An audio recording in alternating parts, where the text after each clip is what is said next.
आज भोलि मन लाउँदैन माइत जान नि। माइत गए माइतीलाई पिर घर बसे घरकालाई। हे माइत गए माइतीलाई पिर घर बसे घरकालाई। बिस्तारै बोझ हुँदै गएको हे भाग्यमानी बहिनीको घर भने जस्तो भइन र। हे भाग्यमानी बहिनीको घर भने जस्तो भइन र। बाउ आमाको मुख देख्न मन लागेको छैन र। दुखै दिन जन्मे जस्तो भयो छोरी जाबले। हे दुखै दिन जन्मे जस्तो भयो छोरी जाबले।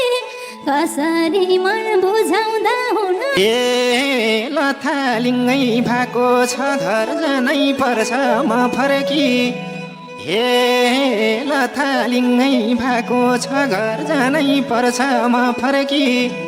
भनेका छन् बाउ आमाले ठुल दिदीको घर बिग्रियो माइलीलाई नि दुखै छ।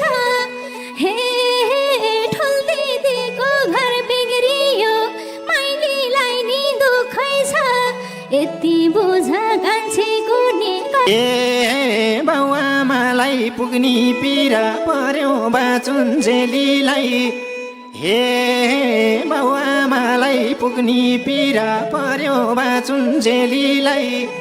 कहिल्यै सुख भएन मलाई नलाई हाँस्न पर्छ दुखी हुन पाउँदिन। हे मलाई नलाई हाँस्नु पर्छ दुखी हुन पाउँदिन। बुहारी हुँ पिर पर्दा नि ससुराले बोले कि त जहिले बोले रिसार।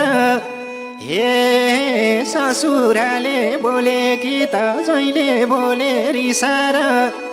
हिना बहिनी फर्कौली नि घरको पीडा सुनाम भने पिरमा नौला दाजैले।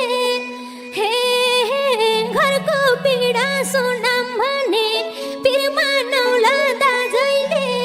आजकाल मुखमै हेरी सिन्न स्वामी राजा।